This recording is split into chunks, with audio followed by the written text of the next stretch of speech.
Hello, fellow diamond painting addicts, and welcome back to Diamond Painting Anonymous. I'm Daphne, and I'm here today with this week's WIP and Chat. If you're new here, welcome. If you're not new here, welcome back. WIP, W-I-P, stands for Work in Progress, and this is mine. You are welcome and encouraged to go grab whatever you are working on and work alongside while I chat, or alternatively, you can just listen along as if it's a podcast while I chat. Today I'm going to be working on my Mandy Manzano kit for the Mandy's Mind Blowing May event, and I gotta say I'm really enjoying it so far. It actually is nice that it is a dark brown and not a black. I don't know if that somehow makes a difference to my eyeballs or whatever, but I am enjoying it. I will zoom in, rearrange some things so that you guys can see where I'm working, and I will be right back. Don't go anywhere. Okay, I'm just going to jump in. So I'm going to start with my dark color here because I outline everything and then I go back and fill in. So that's what I'm going to do here as well. Let me get my timer started. Let me get some drills poured and then I will just jump in. I'm using my new kind of half and half gridded tray, and I gotta say the largest one, if you're going to get one that big, you need a lid. Otherwise, you need to pretty much empty the tray before you try to pour drills out. I end up with drills everywhere. This size, however, is not too bad. It is small enough that even if I don't use all the drills, I can bump them all down to the bottom. And this stopper here on the side is big enough that stuff doesn't really go flying. So I'm okay with that part of it. And this one does have a lid. I wish the sides were a little bit taller, but other than that, of the three that I bought from these trays, this is my favorite one so far. We'll see if anything else ends up being my favorite. Okay, so to jump into my diamond painting update, or not my diamond painting update, my life update. Gosh, you guys, it's been a week. Just so many things going on. You know, we got our permanent residency approved, so now we get to go to Canada and claim it, and then we'll come back here to the States and figure out when we're going to move and selling our house and all that kind of stuff. While we're up in Canada, we're hoping to look at some houses while we're up there. We'll see what happens. Just so many things going around. So if I jump a lot around in oh my goodness, you guys, again, I apologize. This is going to be a very stream of consciousness. I have notes that I'm trying to follow, but I'm already off the track. Life update. Everyone is healthy and well. My in-laws still have not been able to get in to see my father-in-law. The outbreak at the hospital is winding down apparently, but they are still not allowed in to visit him yet. They're hoping that will be in the next week or so. So we'll see what happens. We are very much looking forward to our trip up there. This will be exciting for me. My kids have not gone in several years. My daughter isn't going, but my son is. He has to go with us because he's one of the ones included on, well, he and I are the ones who are getting PR, so he has to go with us. And the last 2 or 3 times that we've traveled, it's just been my husband and I. Luckily, we're going to be going when my oldest can be around to kind of keep an eye on things for us. But yeah, just kind of getting ready for the trip has been a trip. Man, everything is a lot more expensive than it was the last time we flew, which is kind of crazy considering we just went up in January. But we are looking forward to the trip, and I'm actually especially excited. For once, we're not going to be staying in a hotel. We are going to be staying in my brother-in-law's cottage, which is right on the beach. And usually when we go up there, because it's cold when we go up there, the cottage is not open. It is not a 4-season cottage, so it's only open during the summer. And he usually rents it out. So the fact that he's letting us stay there, super nice of him, because that means he's going to be losing out on rent while we're there. But excited. Hoping we'll be able to host like a little family party and have everybody up there to kind of hang out on the beach and have us do some cooking for once instead of us just going to everybody else's place and kind of taking advantage of their hospitality. So yeah, looking forward to it. I think my son is looking forward to it. I told him what we were doing, and his first question was, is there delivery at the cottage? And I'm like, pretty sure there is. I don't know why we would need it. Things are not that far away. We could just drive and get it, but we've lived for pretty much his entire life. He's lived someplace where delivery is not an option because we've always kind of lived in the boonies. I mean, the town we live in, he's lived here his whole life. I mean, we lived in another town, but he was very small and he doesn't remember it. And, this is kind of all that he's really known. So it'll be interesting to see what he thinks when we get up there. And I'm excited to see what he thinks of it kind of just being right on the beach. I don't want to be right on the beach. We won't be buying any property that's, right on the beach, but close enough that we could hang out there sometimes would be awesome. We actually had been looking at a house last year that we ended up, it looked really good, but at the time we didn't know how things were going to go, and I just didn't want to get locked into anything. And when we were up there in January, we drove by it and I was like, oh man, if I'd known this where it was, we probably would have bought it, but it's okay. It's all good. I still have not gotten my daughter's passport back, so I think it's a good thing that we're going up there now with my current passport to get everything taken care of. And then when we come back, I can send mine off because goodness knows how long it's going to take me to get my passport renewed. I mean, I paid for expedited with my daughter's, and it's been over a month, I think, now, and we still haven't gotten it back. So, and I mean, I know they're backlogged and everything, but yeah, I was just hoping it wouldn't take this long. Super glad I ended up not sending mine in because I would have been in a panic. Just so many bullets I feel like we dodged, and things worked out for us for this part of it. So yeah, excited. Anyway, still haven't got my daughter's passport back. We haven't heard anything on her jury duty. So I'm going to assume that means for whatever reason, she didn't get picked from the pool of prospective jurors to be called in for actual jury duty. So we'll see how that goes. I'm also waiting to see if my son gets another letter. The past 2 summers, he's gotten for district court, called for our county court, and, we've had to, well, I guess it wasn't summers. He was in school for both times, and we just said, he's in school. And then he got a letter last summer. He didn't go anywhere, didn't take any vacations, hung around all summer, didn't hear anything. And then I want to say like in August or September, he got a letter that he was being picked again. It was like, okay, time out. You guys, he waited, didn't go anywhere all summer and didn't hear anything. And now that school's back in session, now you're contacting him. So I don't know. It's just kind of crazy sometimes. I don't know how they decide. Just crazy. Anyway, I'm assuming that means that my oldest doesn't have to serve since she didn't get anything else. But who knows? I'll tell you guys that, and then like the next day something will show up in the mail. What else have I been doing? Oh, I've been having all kinds of discussions with all kinds of people. My husband, my sister, my kids, my hairdresser. I went and got my hair done this week, and the lady that cuts our hair, she knows everyone in my family, and we've just known her for ages, and so she knows we're trying to do the move, and so she was all excited for us that everything finally came through, and she was asking all these questions, and been talking to her and everybody else, like I said, about what to do with all of our stuff, because it's a lot. I mean, we're planning on downsizing when we get up there. We're not planning on having as big a house up there as we have here. So we don't need all the furniture. Some of it, I just don't want it. I just flat don't want.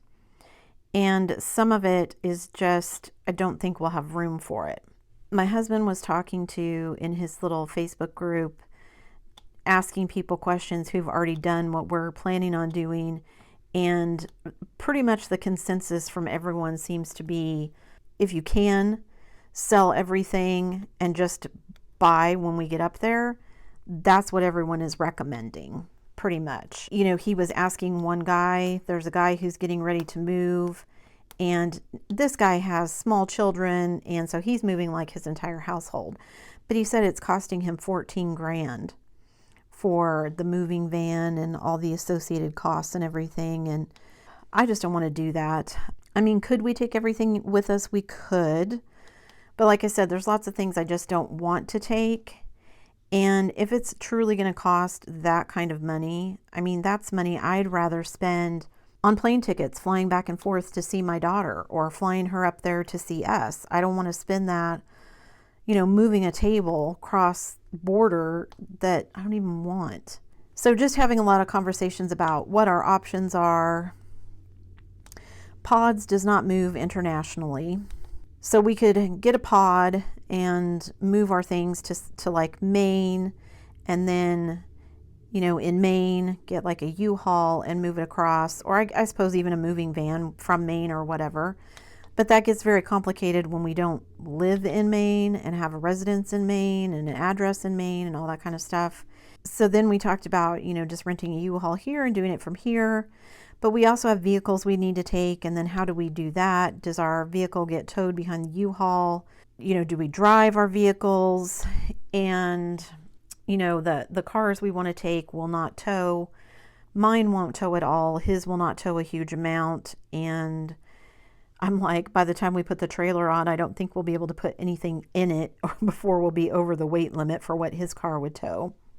So now he's got it in his head that he wants to sell his car and get an SUV that would tow a small trailer. And then we can figure out what things we want to take.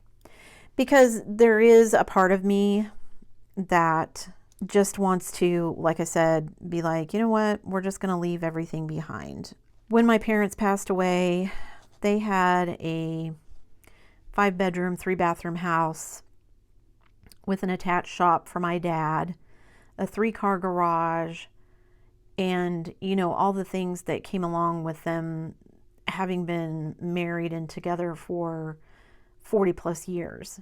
I don't want to leave that to my kids to go through. You know, when we did that and went through all of my parents' stuff, my siblings and I all swore to each other that we would all be very much more focused on experiences rather than things with our families, because, you know, you can't take it with you, that old cliche. And so much of, you know, things that just end up in your house because, you know, we just accumulate things that nobody wants, we didn't know what to do with. You know, sometimes people keep them because you think there's value in them, but, you know, as we've been discovering in our own things that my husband and I have gone through, yes, they have some value, like my mother's crystal, for example.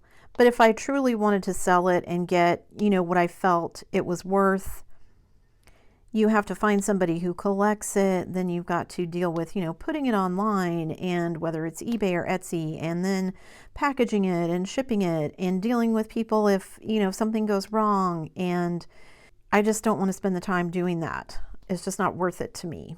You know, we ended up doing a lot of that same stuff with my parents' things. And my sister and I have been talking, you know, last time we got together, I had some things of my mom's that she had originally told me she wanted to have. And she's like, you know, I don't know what I'd do with it. I don't know where I'd put it. Our knee-jerk reaction is just to hang on to it because it was mom's. But you just get overwhelmed by things. I just said, you know, that's kind of where I'm at too, is that I have so many things that I've kept because I feel guilty getting rid of them, but I don't really want them. And I mean, don't get me wrong, there are some sentimental things that I have and I will be keeping. But when I really get down to it, the list of what those things are is pretty darn short. And so when my husband and I were talking, and he's like, you know, if we get this SUV and a trailer, we could put all of the stuff in it. We could, you know, the three of us travel together instead of all in separate vehicles. Because I worry, you know, my youngest has never really driven anywhere but around where we live, and we're going to be driving through, you know, some pretty big big and heavily populated cities. I don't like driving in some of that kind of traffic, and I don't want him, I would be worried about him doing that. And I mean, I know we all have to learn sometime, but, and then there, just driving it all cross country, and yeah, it just seems like a lot. And I mean, I'm still going back and forth. There are days when I'm like, yep, absolutely, we're just going to start over, take, a couple of boxes worth of things, and that's it. And then there are days where I'm like, no, I can't get rid of this. I really want to take this. I don't want to leave this up to a moving company.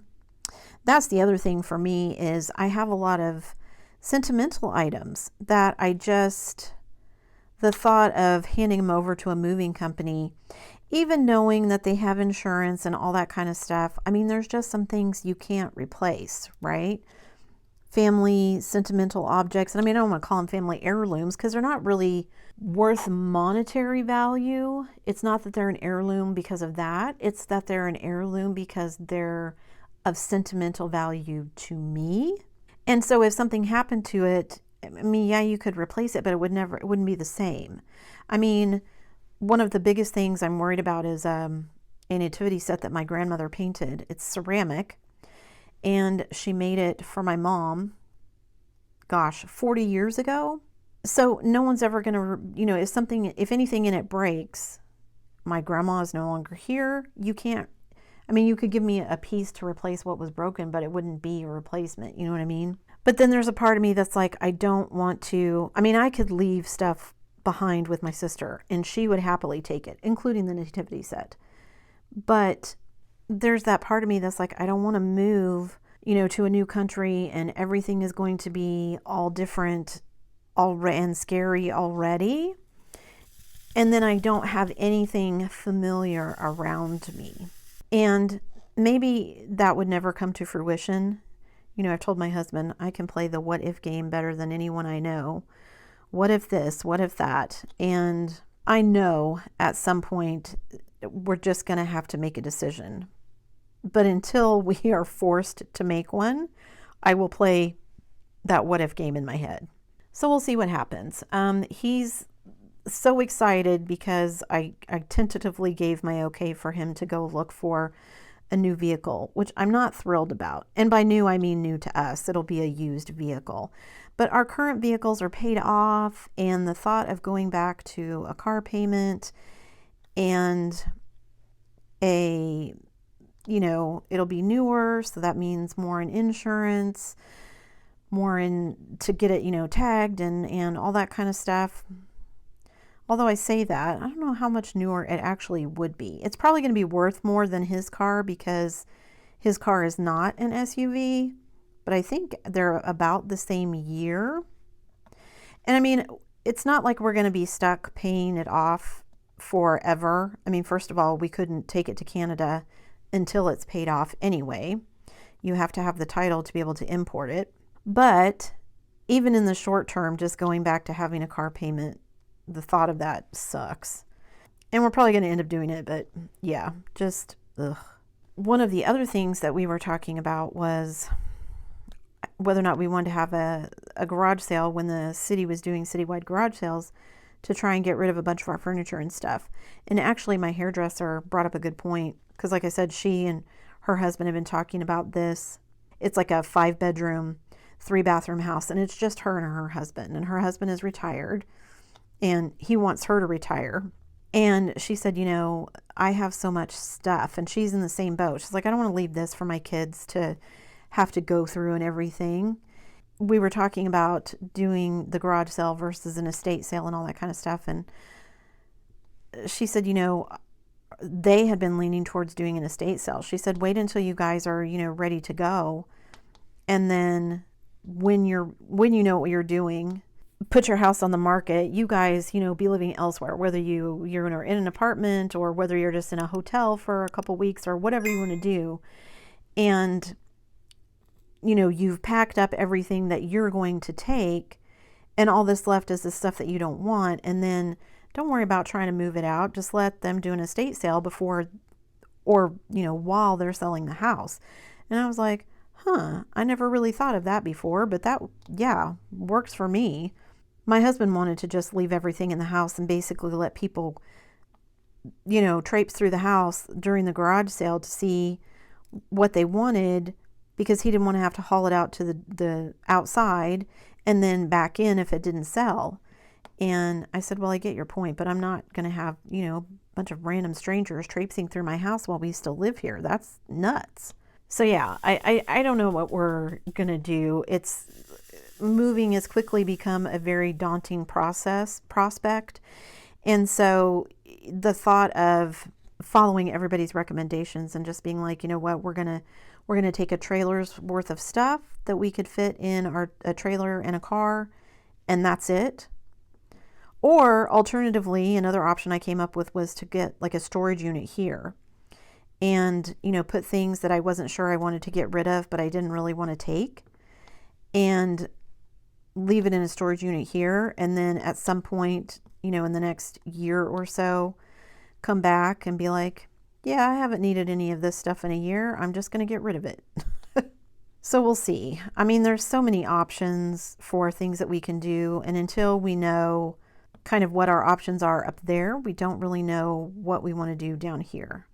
I'm really crossing my fingers that when we go up there, even though we're only going to be up there for, 10 days or so, that we can look at some houses and cross our fingers, find something that we like and maybe can purchase, and just, basically call it a second home for now. Treat it like it's a vacation home, and, have his family keep an eye on it for us until we can get moved up there, but be making payments on it. My husband doesn't want to make 2 mortgage payments. And I'm like, yeah, but our current mortgage payment is so low, we could do it with no problem. And it would give us a lot of options that we don't currently have. But we'll see. The odds that we'll find something that's perfect for us on the week that we happen to get up there are pretty slim. But stranger things have happened. I guess I'm kind of waiting to see too, once we get up there and we've, definitely got our PR, all the paperwork's been signed and all that kind of stuff, to see how we feel about things, if that changes anything. I don't know if it will or not. Because like I said, there is always the option that we could just stay here for, a while and have time to work out all the logistics and everything of what we want to do here. And that would also, the more time we're here, the longer we spend here, the longer my son has to finish up his degree and be done. And that would be a huge difference maker too, if we move after he's finished with school, because, that paying that tuition is a big chunk of change that we then don't have to worry about anymore, which would ease some of the financial burdens for us as well, and, could make a difference in our decisions.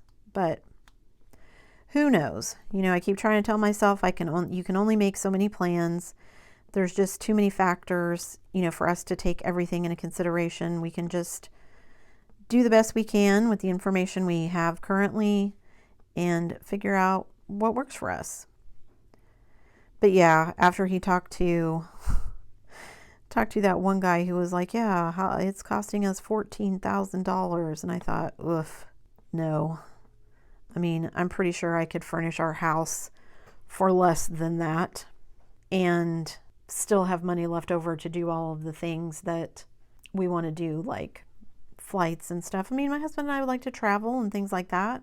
I don't want to be house poor, but I don't want to waste all of our money moving stuff either. So it's been kind of a weird week. Okay. Let me change colors, because I think I've gotten most of the dark brown outlining done here.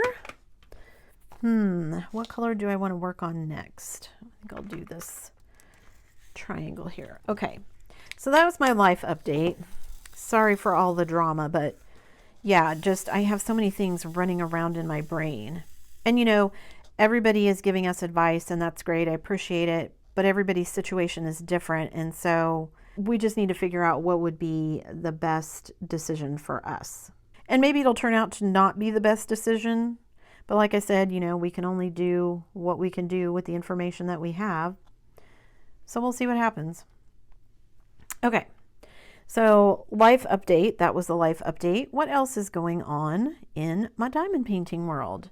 For my diamond painting update, I was turning off the light that I use in my diamond painting workspace. I had a overhead, like little, you know, bright lamp that I use to put overhead on my adjustable table where I do most of my diamond painting. And I walked over to turn it off. I'd been talking to my husband about something. I walked over to turn it off and I shocked myself.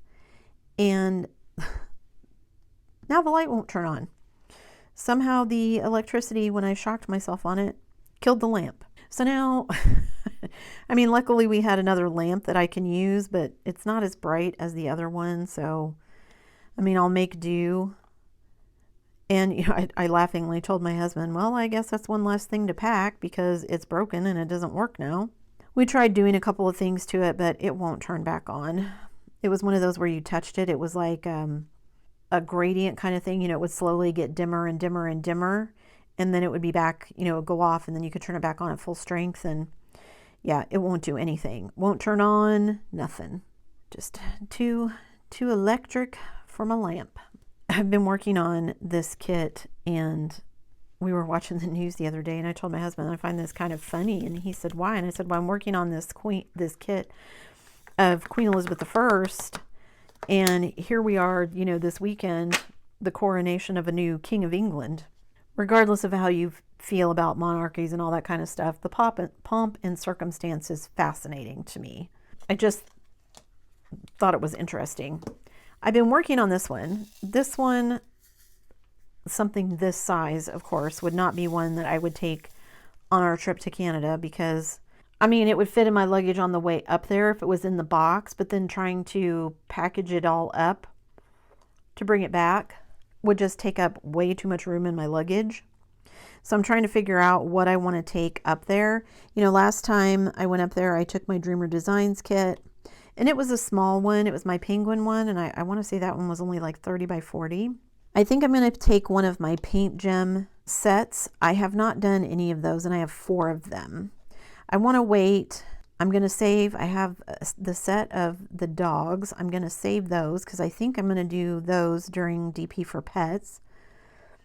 I have the rainbow set, which I'm going to save for June because I'm going to do that for something for Pride.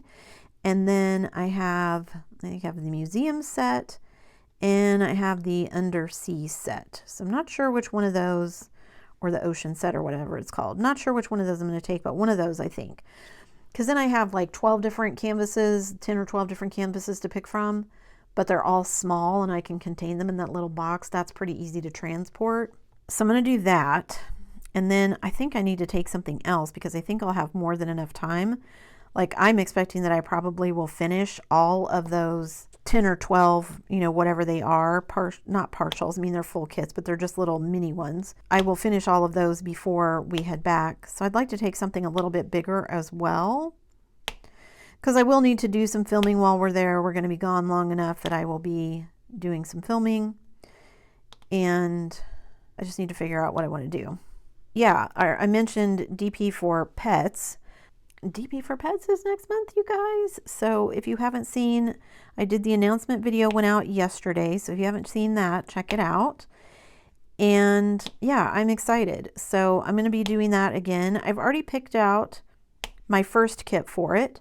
I want to do the Paint Gem Minis, but I am actually going to be doing, I hope, multiple other kits. I mean, there's so many events going on in June. I don't know how many I'm going to fit in, but definitely doing DP for Pets. I want to do something for Pride. And, you know, I don't know what else is going on. There's a ton of them. And it seems like every time I see Facebook or Instagram, there's a new one popping up. But yeah, getting excited for all of that, and picked out the first kit that I'm going to be working on, which will be a kit in my artist series. So that makes me doubly excited. You know, I'm making progress on all my goals. Maybe not as fast as I would have liked considering that it's already May, but I'm getting there. It's a process, right? I also need to figure out beyond, this event for May and then my event for June and Pride for June and whatever else.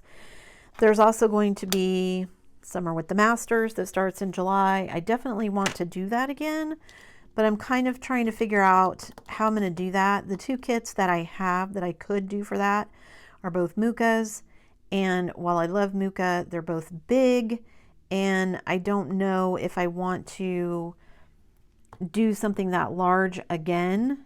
And it wouldn't count for my artist series because I've already done stuff by Muka, but I don't know. I'm still thinking about it. Just trying to figure out what events I might want to do and what events are coming up. Like I said, Summer with the Masters. I don't know if I'm going to do drills and chills this year. I don't know if I have a kit that would fit drills and chills. Oh, now I take that back. I've got a couple of I can think of at least one that would fit, and I might be able to find more than one. So drills and chills, and then what else is coming up? I don't think I'm going to do an Advent thing again. And of course, all my plans are contingent on, who knows what my plans will be depending on when we decide to move, because that will affect a lot of things as well as, YouTube channels and all that kind of stuff. I was actually even debating if I wanted to, while we were up there visiting, open a second YouTube channel in case I need to migrate from this one to that one. I don't know how that's going to work. I mean, I've been looking and I've seen everywhere. YouTube says if you move countries, basically too bad, so sad, start over. But then I've seen people who said they've been able to transfer, because my channel is monetized and all that kind of stuff. And yeah, I don't know. I don't know what I'm going to do. I mean, I've had the thought that maybe I would just stop monetizing the channel and then it doesn't matter. And then I can, figure out something later after the move is over. But I don't, I mean, we might start, like I said, my husband and I have talked about doing like hey, I'm an American and I live in Canada with my Canadian husband channel. And we watch a YouTube channel by a guy. He's British and he moved over here and married, and his wife is American, and he does a lot of videos about how different America is in a lot of ways from what he's used to over in Britain, and it's pretty entertaining. Anyway, so I would love to do something like that. I've also watched, there's an American lady who, she and her family live in Germany, and she does a lot of posts about how life is different over there, and just things that you don't think about until you're kind of, in the thick of things. I think it would be interesting. My husband and I have also talked about, we would love to travel and doing some sort of channel around that, all of which doesn't have anything to do with my diamond painting life necessarily, but yeah, just things in the back of my mind. And I would love to have an RV where we just traveled around during the summer and saw a bunch of places in Canada. I mean, I'd like to do the same thing in the US, but I think maybe we'll save that for when we're retired. And then, we could come down here like during the summer and just spend the summer driving around while it's warm every place. I mean, I guess we'd have to do the same thing in Canada. There's lots of places in Canada I don't want to drive while it's winter. Lots of ideas percolating in all of our brains, but I think it would be fun to travel diamond paint like in an RV, for the summer. Oh, this is where I'm going to be. So here's, the diamond paintings I've brought with us, and these are the things I'm going to be working on. I think it would be interesting. I've had a lot of interesting things I've never seen before start popping up on my YouTube feed for diamond painting. I guess I just kind of get blinders on sometimes, and I feel like, I don't really think about how many other people are out there kind of doing the same thing that I'm doing, that I have no idea. I mean, that's the thing with me is like, I try to stay, pretty up on, at least see what other people are doing, even if I don't necessarily watch their videos or whatever, at least follow their channel and see what videos they're posting and that kind of stuff. And there's a whole bunch of people, it's like, oh, I didn't know this person diamond painted. I didn't know that person diamond painted. Or maybe the YouTube algorithm has finally figured out I like diamond painting. Some of the stuff that shows up on my feed sometime, it's like, why would it recommend this to me? Have I ever indicated my interest in, I don't know, like trout fishing, for instance? I don't like fishing. I like being outside. I don't like being in a boat on the water necessarily. Nothing against anybody who does that. If you enjoy that thing, awesome. You go. I'm leaving more fish out there for you because that is just not something I'm interested in. And sometimes stuff will pop up on my feed and I'll be like, what on earth, YouTube? It's kind of crazy sometimes. All of us trying to figure out how the algorithm works so we can get the most eyeballs on things. Yeah, I've had the thought too that maybe a lot of the pressure that I put on myself would be gone if I wasn't monetizing my channel. And I mean, I don't spend a ton of time thinking about it. I just do what I think is going to be interesting and hope that you guys find it interesting too, which I got a really good response on when I did my tray and tower testing. A lot of people who, were very appreciative. Oh, thanks for doing this. I've always wondered. A lot of people who actually use the method who are like, this is how I do it and this is what works for me. So thank you to everybody that commented. That was awesome. I think I have some further testing that I need to do because after I completed the test, I had the thought, even before I posted the video, that maybe I'd gone about it wrong. And instead of picking a canvas that was kind of color blocking, it would make more sense to pick one that was confetti heavy because that was where you would see the most time savings, because that would be where you were spending the most time opening, closing, pouring, all of that stuff.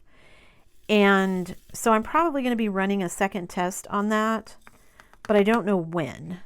I have a confetti heavy canvas in mind, but if I come across a different one prior to that, then I may just go for it with whatever the first one I come across is.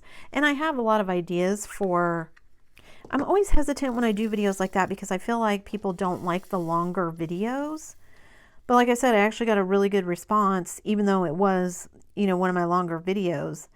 And so I'm like, well, all these ideas that I've kind of had percolating in my brain that I haven't done, I should do. So I have lots of ideas. Now I just need to figure out, like with that one, it just takes a while to do all of the testing and time spent diamond painting and, filming. And because whenever you add in filming, if you think something is going to take 2 hours and you need to film it, you might as well figure it's going to take 4. It just takes extra and you never get as much as you think you're going to. And so then after I get to filming, I'm like, oh, I should have done this. Let me go back and film that. I need to redo this part. Yeah, so it can just get kind of crazy sometimes, but that's okay. I find them interesting and I'm glad you guys do too. So I definitely am going to be doing some more of those. So be looking for those. I don't know, like I said, they take longer to do, so it's not like I'm going to be able to post those kind of videos every week, but yeah, definitely going to be trying to do more of those. I think that's it for me today, guys. Let me zoom out here and show you what I completed. And yeah, I've got this little section to do. I actually do really enjoy doing the kind of outlining first and then filling in the colors. I think it actually helps me not miss as many colors, because it is very confetti heavy once you get into some of these colors, but I'm loving how she's turning out so far. Super excited to kind of get finished with this one and then show you guys what it looks like. So I hope you made some progress on whatever you are working on as well. Thanks for hanging around till the end of the video. Before you leave, guys, don't forget to do all the things. If you like this video, give it a thumbs up. Hit that subscribe button if you haven't already, and hit that bell notification icon so that you can be informed of future uploads. And as always, guys, thanks so much for watching.